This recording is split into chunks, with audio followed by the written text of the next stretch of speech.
Hello.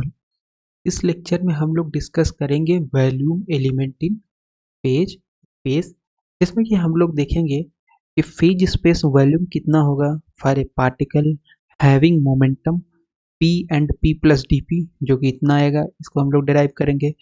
फिर अगर energy के टर्म में निकालें या काइनेटिक एनर्जी के टर्म में निकालें, बेसिकली फेज स्पेस कितना होगा for a particle having kinetic energy epsilon to epsilon plus d epsilon. तो ये इतना आएगा, इसको हम लोग डिराइव करेंगे इस लेक्चर में। तो सबसे पहले हमारे पास अगर हम बात करें फेज स्पेस का वॉल्यूम निकालना अगर हमें है तो कैसे निकालेंगे। फेज स्पेस का वॉल्यूम, अगर हमें पूरे फेज स्पेस का वॉल्यूम चाहिए तो हमारे पास क्या होता है, वॉल्यूम ऑफ फेज सेल। सबसे पहले फेज सेल का वॉल्यूम जो कि होता है d tau d x d y d z d p x d p y और डी पी जेड। ये फेज सेल का वॉल्यूम होगा।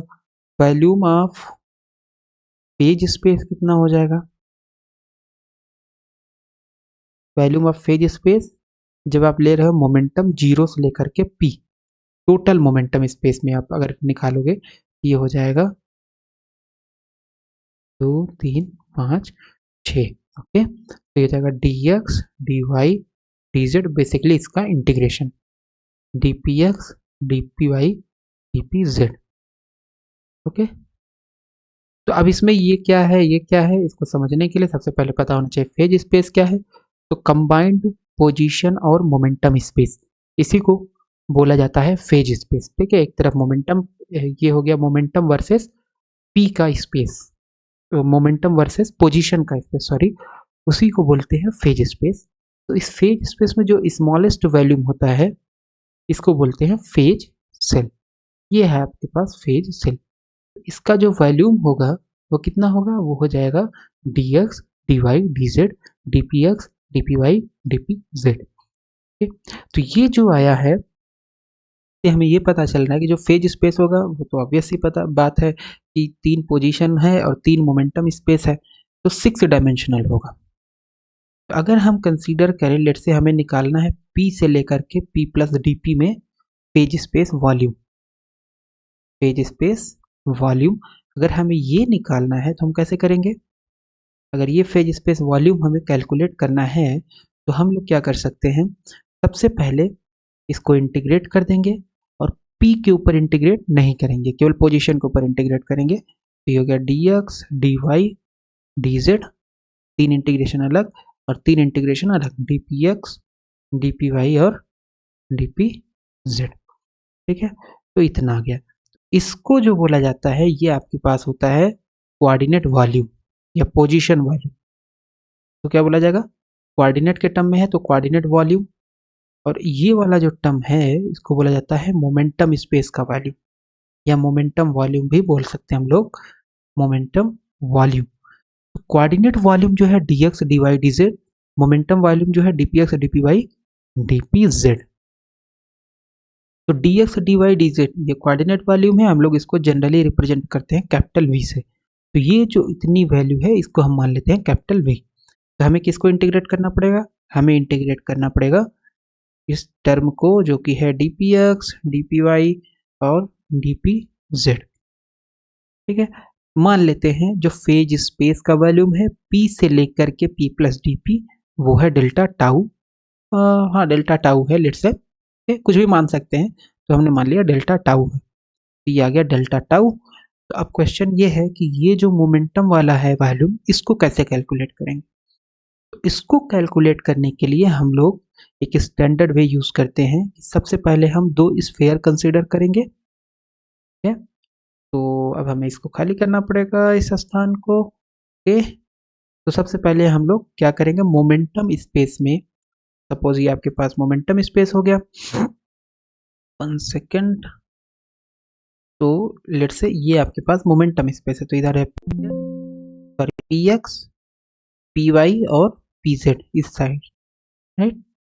तो यहाँ पे हमारे पास एक स्फेयर हो गया, लेट से 1 सेकेंड। सो लेट से एक स्फेयर है पी रेडियस का और दूसरा स्फेयर हमारे पास p plus d p radius, ये पी रेडियस का है और ये हमारे पास है कितने का, p प्लस dp रेडियस का हमारे पास दो स्फेयर है। ठीक है, तो जब दो स्फेयर है तो हमारे पास हमें क्या निकालना है, phase space volume between p and p plus dp। इसका मतलब है कि यहाँ पे p से लेकर के, तो p ये हो गया, p से लेकर के p प्लस dp में वॉल्यूम, तो इसका मतलब ये जो दोनों स्फेयर के बीच में वॉल्यूम है यही आपका होगा मोमेंटम स्पेस का वॉल्यूम। ठीक है, तो कैसे निकालेंगे इसको, तो निकालना बहुत ही आसान है। सबसे पहले हमें पता है कि इसका वॉल्यूम कितना होगा, बड़े वाले स्फेयर के वॉल्यूम में से छोटा वाला वॉल्यूम अगर हम सब्ट्रैक्ट कर दें, घटा दें, तो हमें ये बीच का वॉल्यूम पता चल जाएगा। तो इसका मतलब है कि जो हमारे पास ये हो गया v, और ये जो वॉल्यूम है ये क्या हो जाएगा 4/3 पाई, क्योंकि देखो स्फेयर जो होता है अगर r रेडियस का स्फेयर है तो वॉल्यूम हो जाता है 4/3 पाई r क्यूब। तो यहाँ पे रेडियस कितना है सबसे बड़े वाले स्फेयर का, 4 p plus D sorry p plus D, तो हो जाएगा रेडियस p प्लस डी का क्यूब माइनस 4/3, यहाँ पे हम लोग ऐसे ब्रैकेट लगा लेते हैं, 4/3 पाई, छोटे वाले का वैल्यूम हमने सब्ट्रैक्ट करना है, दिया गया इतना। ओके, ठीक है, तो इसका मतलब है जो हमारे पास वैल्यू आ गई, अगर हम इसको सॉल्व कर ले, 4/3 पाई बाहर आ जाएगा, 4/3 पाई, और यहाँ पे आ गया p प्लस डी पी का square minus p, sorry this is cube not square, right, so this is cube, और ये भी आपके पास क्यूब। तो ऐसा करते हैं p भी बाहर निकाल लेते हैं, तो यह जाएगा p क्यूब बाहर, तो यहाँ क्या बचेगा p प्लस डी पी का cube divided by p cube minus 1। ठीक, तो इतना हमारे पास आ गया वॉल्यूम। अब कंडीशन आपको जो दी गई थी वो क्या दी गई थी, आपको फेज स्पेस वॉल्यूम निकालना है। फेज स्पेस वॉल्यूम कहाँ से कहाँ तक मोमेंटम होना चाहिए, p से लेकर के p प्लस dp तक। पार्टिकल का मोमेंटम कहाँ से कहाँ तक होना चाहिए, p से लेकर के p प्लस dp तक। तो हमने ये दो स्फेयर बना लिया है, और ये जो dp है, dp जो है ये बहुत ही स्मॉल है। dp की वैल्यू क्या है, प्रॉब्लम में ही आपको दिया गया है कि ये p से बहुत छोटी है। तो जब p से बहुत छोटी होगी तो हम लोग क्या कर सकते हैं, अभी देखते हैं। तो आ गया इतना, और यहाँ पे आ गया p क्यूब है, यहाँ क्यूब है तो p को अंदर भेज सकते हैं, तो ये हो जाएगा ये आ जाएगा p plus d P upon p का होल क्यूब माइनस 1। ठीक है, तो ये आ गया इतना, इसको और सॉल्व कर लेते हैं हम लोग। यहाँ पे हमारे पास आ जाएगा delta tau is equal to v coordinate volume 4/3 pi p cube, momentum है p, राइट, और ये p से p डिवाइड होगा तो यहाँ बचेगा 1, और यहाँ बच जाएगा dp अपॉन p का क्यूब माइनस 1। ठीक, अब सिंस p जो है वो dp से बहुत छोटा है, तो इसका मतलब है हम लोग यहाँ पे यूज कर सकते हैं बाइनोमियल एक्सपेंशन। बाइनोमियल एक्सपेंशन क्या होता है कि अगर x बहुत छोटा है 1 से, तो उस केस में 1 plus x to the power n का जो एक्सपेंशन होगा 1 plus n x plus n minus 1 upon 2 factorial x square plus and so on, ये होगा। ठीक है, तो इसका मतलब है डेल्टा टाउ जो हमारे पास आ जाएगा v 4/3 पाई p क्यूब। तो अब ये जो फार्मूला है और ये जो वैल्यू है, यहाँ ध्यान से देखिए, तो x बराबर कितना है dp अपॉन p, क्योंकि x 1 से छोटा है। तो यहाँ पे अगर हम देखें, यहाँ पे हमने कंडीशन गलत लिखी है, dp जो है वो 1 से बहुत छोटा है, p से, सॉरी dp p से बहुत छोटा है। तो इसका मतलब p अगर इधर जाएगा तो ये हो जाएगा 1, और इधर जाएगा dp अपॉन p। तो dp अपॉन p की वैल्यू जो होगी वो 1 से बहुत ही ज़्यादा छोटी होगी। तो ये कंडीशन सेटिस्फाई हो रहा है यहाँ पे। तो ये कंडीशन जैसे सेटिस्फाई हुआ तो इसकी जो वैल्यू आ जाएगी वो आ जाएगी 1 plus 3 dp upon p, 1 plus nx, n की वैल्यू यहाँ पे है 3, और x की value dp upon p plus and so on. तो ये ब्रैकेट को हम ओपन कर सकते हैं, और ये -1 आपका यहाँ पे पहले से 1 से 1 कैंसिल, तो ये आ गया delta tau is equal to v 4/3 pi p cube 3 dp/p। तो यहाँ p क्यूब है, यहाँ p है, तो यहाँ 2 पावर बचा और 3 से 3 कैंसिल। इसका मतलब डेल्टा टाउ की वैल्यू कितनी आ गई? डेल्टा टाउ की जो वैल्यू आ गई हमारे पास वो आ गई है delta tau is equal to v 4 pi p² dp, right? v 4 pi p² dp। तो ये आ गया आपके पास phase space volume for a particle having energy p and p plus dp। अगर having momentum p and p plus dp। तो अगर हमें एनर्जी के टर्म में निकालना है, बेसिकली काइनेटिक एनर्जी के टर्म में, कि मान लो हमारे पास फेज स्पेस हमें निकालना है, फेज स्पेस वॉल्यूम पार्टिकल जो है उसकी एनर्जी है आपके पास, काइनेटिक एनर्जी है एप्सिलन, एप्सिलन से लेकर के एप्सिलन प्लस डी एप्सिलन, और डी एप्सिलन एप्सिलन से बहुत छोटा है। इस केस में कैसे निकालेंगे? सबसे पहले काइनेटिक एनर्जी क्या होती है? Half m v square, m से ऊपर नीचे मल्टीप्लाई कर देंगे तो हो जाएगा m square v square upon 2m। तो एम वी क्या होता है? मोमेंटम होता है। तो हो जाएगा p बराबर एम वी, तो यहाँ स्क्वायर है तो p स्क्वायर हो गया अपन 2m, इतना आ गया। ठीक है, तो p की वैल्यू अगर हम निकालें तो ये कितना आ जाएगा? ये आ जाएगा under root, sorry not p, let's calculate p square, है ना? स्टेप अगर मिस करेंगे तो नहीं समझ में आएगा। So this is 2m into epsilon, तो ये आ जाएगा 2m एप्सिलन, और यहाँ से आ गया p बराबर अंडर रूट 2m, और ये आ गया अंडर रूट एप्सिलन। ठीक है, p की वैल्यू इतनी आ गई। हमें निकालना क्या है? p निकालना है तो p स्क्वायर की वैल्यू ये रख सकते हैं यहाँ पे, है ना? लेकिन dp निकालना है तो dp का मतलब है इसका डिफ्रेंसिएशन। तो dp का जब डिफ्रेंसिएशन करेंगे तो जाएगा अंडर रूट 2m, कॉन्स्टेंट है बाहर आ जाएगा, और यहाँ अंडर रूट एप्सिलन का डिफ्रेंसिएशन हो जाएगा। तो अब अंडर रूट एप्सिलन का डिफ्रेंसिएशन कैसे होगा? सबसे पहले चेन रूल। चेन रूल क्या बोलता है कि जो भी क्वांटिटी है उसको उसी क्वांटिटी के रिस्पेक्ट में डिफ्रेंशिएट कर दो, उसी वेरिएबल के रिस्पेक्ट में। यहाँ अंडर रूट एप्सिलन है तो मान लो एप्सिलन आपका x है, तो अंडर रूट x का डिफ्रेंसिएशन क्या होता है? अंडर रूट x का डिफ्रेंसिएशन होता है आपके पास 1/2 अंडर रूट, तो d बाई डी एक्स अगर हम यहाँ निकालें, अंडर रूट x का मतलब x टू द पावर 1/2, तो हो जाएगा half x to the power 1/2 minus 1, ये होगा ना, nx n माइनस 1, ये होता है डिफ्रेंसिएशन। तो ये आ गया आपके पास हाफ x माइनस 1/2, सॉल्व कर लेंगे तो इसका मतलब 1/2 अंडर रूट x आ जाएगा।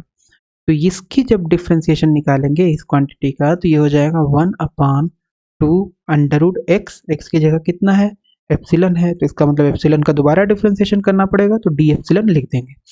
ओके, तो ये आ गया dp बराबर, अब अंडर रूट 2 है तो 2 को क्या लिख सकते हैं? 2 को हम लिख सकते हैं under root 2 into under root 2, एक अंडर रूट 2 से एक अंडर रूट 2 कैंसिल, तो यहाँ बच गया under root m 1/√2 under root epsilon d epsilon. ये आ जाएगा आपके पास under root m/2 epsilon d epsilon.